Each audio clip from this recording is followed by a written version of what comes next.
The purpose of this podcast is to archive the feedback which you're about ready to receive. The feedback is based on an evaluation of each curriculum unit, and the evaluation of each unit is compared to previously established rubrics and district look-fors. We hope you accept this feedback as constructively as it is meant to be. We understand this is a new process for you, as it is a new process for all of us. I think it is an important part of the process in ensuring a quality curriculum is delivered to our students on a daily basis. Please join me in making this the premier district in the state by first creating a quality curriculum. As an administrative team, we reviewed the first grade language arts curriculum. We reviewed 9 different areas and provided you with feedback. After reviewing the mathematics curriculum, we found that it consistently addressed what were considered the non-negotiables. These included 6+1 writing traits, process writing, foundations, evidence of basal stories, vocabulary instruction, differentiated instruction, student engagement, and feedback and performance task. Overall, the total curriculum met with consistency, the depth of knowledge being aligned with instructional activities and assessments. The units of study are aligned with state standard codes. We would, however, like to see the CAS standards addressed more in depth. We want to go ahead and address the DOK levels. At times in the ELA, we found that DOK levels were marked as 5s and 6s. And we think those were just errors, but we just wanted to be sure that we showed you the chart. If you Google depth of knowledge levels or depth of knowledge chart, DOK chart, something like that, it comes up. It's the very first thing, and you can print this sheet out. And then again, just like I said with the math, when you're looking at these, just because you say to define something doesn't necessarily make it a level 1. So sometimes you might notice that you have the same word in 2 different boxes, and that would be because, such as construct and construct. It depends on what you're doing with that. As far as how you are constructing something is what makes it a level 2 or a level 3, and there are some examples at the bottom of the page. So we noticed then when we went through, sometimes in your objectives, when you actually stated what was happening, you listed your DOK differently than when you listed the DOK in the instructional activities. So there were some vast differences there at times. When you really looked at your activities, your DOK levels were mostly 1s and 2s.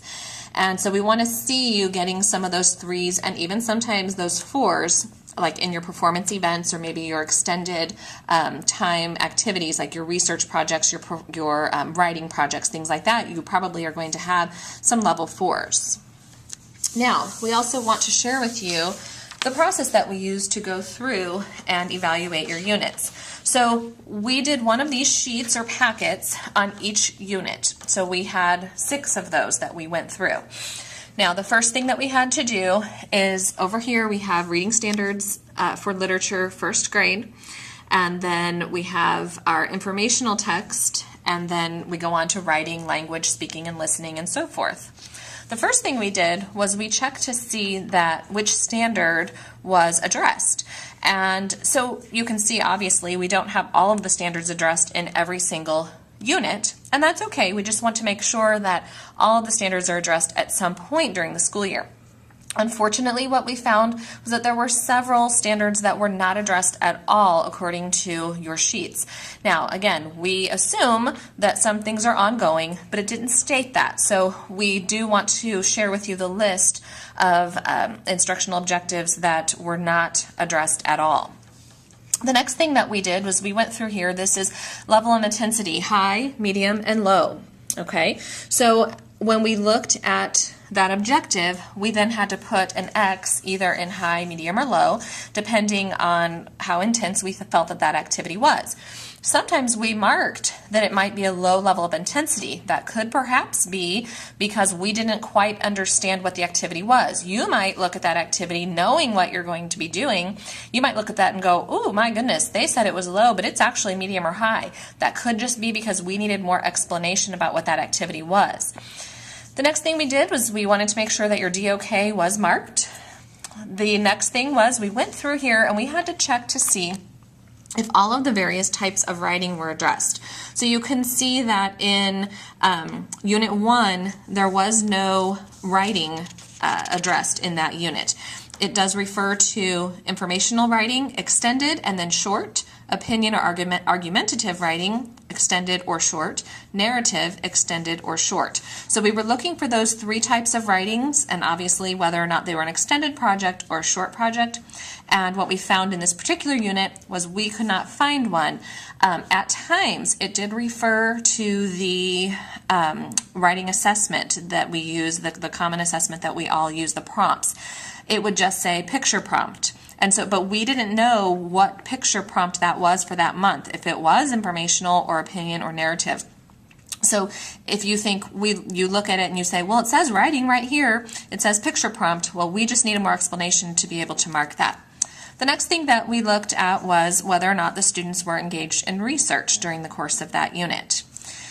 Also, we looked at the text complexity. This was an area that was a little bit tricky for us because there were many times where the level of the books were not listed next to the title. So we did refer to that.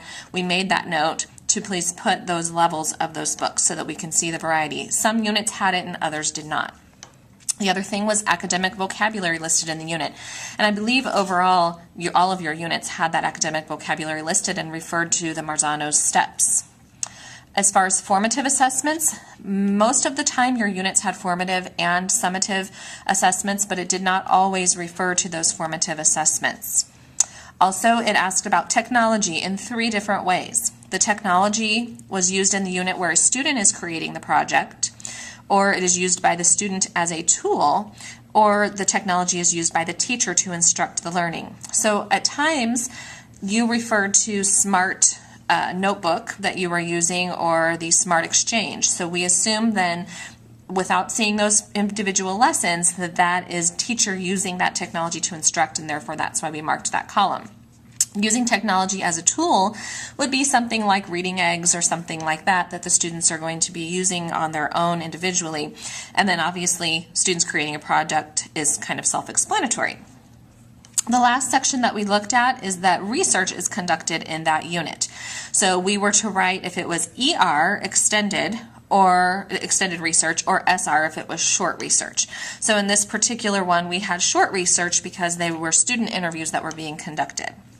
In addition, the last column, we did mark which standard the objective addressed. So this first standard that you used actually used objectives 2 and 3. This is another spreadsheet that we were able to use. So it has the units across the top, 1 through 6. In addition, it has our standards down the left-hand column. So we were able to go through and tally when a particular standard was addressed and in what unit. So this first standard was addressed in Unit 1, but never again was it mentioned. The standard number 2 was mentioned in Unit 1 as well as 2 times in Unit 3 and no other time. Now what unfortunately we found was that at times there were standards that were never addressed. So for instance, this RL7 is never addressed. It's never mentioned in any of your units. So that would be a problem. And we do have a list that we're going to give you of the various standards that were not addressed. One in particular that I want to address is the one about foundational skills.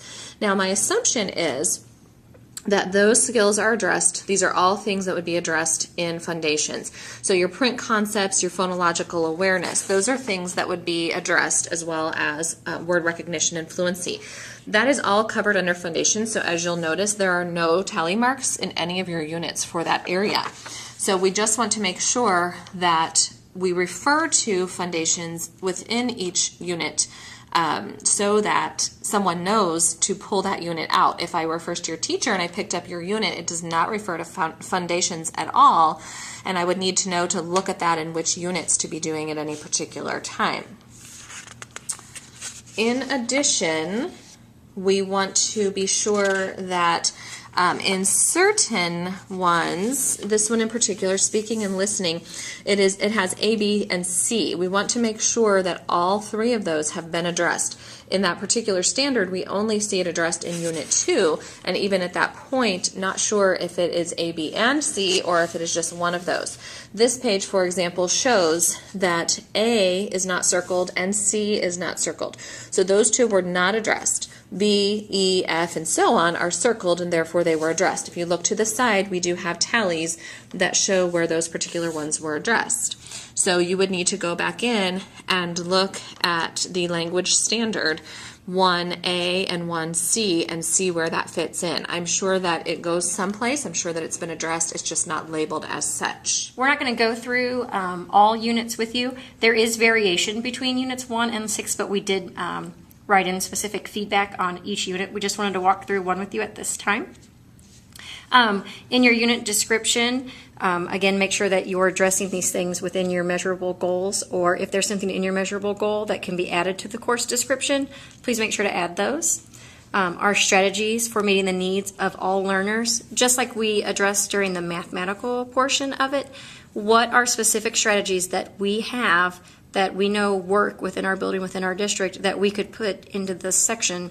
Is it Foundations Double Dose, Read Naturally, any type of leveled text that we have? What strategies could we have or could we utilize that we know are research-based best practices that would encourage all of our students to become some of our top students within our district? As we went through some of the measurable objectives or through the assessments, there were things that we could find as measurable objectives that we didn't necessarily find in an essential outcome for Unit 1. So as much as possible, making sure that those scaffold and build upon each other. And then we get down to our measurable objectives, and our objectives look great, but when we get over to the DOK level that Mrs. Porter addressed earlier about depth of knowledge, we have, for instance, measurable objective 1 is I can tell the difference between fiction and nonfiction stories. We have it listed as a DOK4, but the instructional activities that we'll find later in this unit only lend themselves to be a DOK level of 1, 2, and 3. So what instructional activities do we need to add to this objective to make it a DOK4? Or do we need to look at changing the DOK level of this measurable objective? We went through each measurable objective of every unit, and we listed beside it what the instructional level was for each measurable objective. So again, here we have it listed as a 1, 2, and 3, but it was originally listed as a 4.